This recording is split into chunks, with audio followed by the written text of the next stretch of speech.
नवीन घडामोडी पाहण्यासाठी आपल्या बारामती झटका या यूट्यूब चॅनलला सबस्क्राईब करा व बेल आयकॉन दाबा, म्हणजे ताज्या घडामोडी आपणापर्यंत पोहोचतील. माळशिरस विधानसभा 254 अनुसूचित जाती राखीव मतदारसंघाचे महायुतीचे भाजपचे अधिकृत उमेदवार, भारतीय जनता युवा मोर्चाचे राष्ट्रीय उपाध्यक्ष व माळशिरस विधानसभेचे लोकप्रिय दमदार आमदार राम सातपुते यांच्या प्रचारार्थ आज शनिवार दिनांक 16 नोव्हेंबर 2024 रोजी अकलूज येथे देशाचे केंद्रीय रस्ते वाहतूक मंत्री नामदार नितीनजी गडकरी यांची जाहीर सभा संपन्न झाली. यावेळी लोकप्रिय दमदार आमदार राम सातपुते यांच्यावर प्रेम करणाऱ्या अनेक कार्यकर्त्यांसह हजारोंच्या संख्येने जनसमुदाय उपस्थित होता. सदर कार्यक्रमाचे सूत्रसंचालन भाजपचे माळशिरस तालुका संयोजन प्रमुख तथा भाजपा किसान मोर्चाचे जिल्हाध्यक्ष बाळासाहेब सरगर यांनी केले. यावेळी राष्ट्रवादी काँग्रेस पार्टीचे समन्वयक रमेश पाटील बोलताना म्हणाले, शंकरराव मोहिते पाटील आणि कर्मवीर बाबासाहेब माने पाटील यांना विनम्र अभिवादन करून आज आपल्या महायुतीचे उमेदवार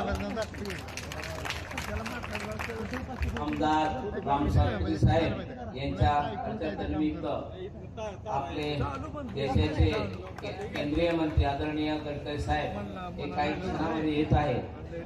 खरं तर भाऊंला निवडून आणण्यासाठी एक राष्ट्रवादीनं आदरणीय अजितदादांनी आपल्यावर जबाबदारी दिली असून काही जरी झालं आदरणीय रामभाऊ सातपुते चांगल्या मताने निवडून आले पाहिजे असे अजितदादांचा खरं हे संदेश आहे. जे अजितदादांनी जे आमच्यावर जबाबदारी दिलेली आहे ती निश्चितपणे आम्ही पार पाडणार आहे आणि पार पाडणार आहे.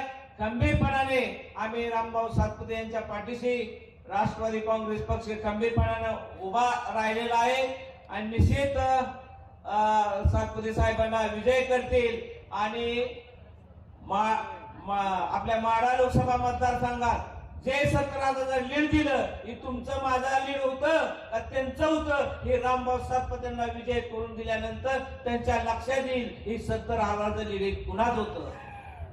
आज राष्ट्रवादी काँग्रेस पक्षाचे आमचे राष्ट्रवादी महिला अध्यक्षा माजी जिल्हा परिषदेच्या सदस्य आदरणीय ऋतुताई मोरे आहेत.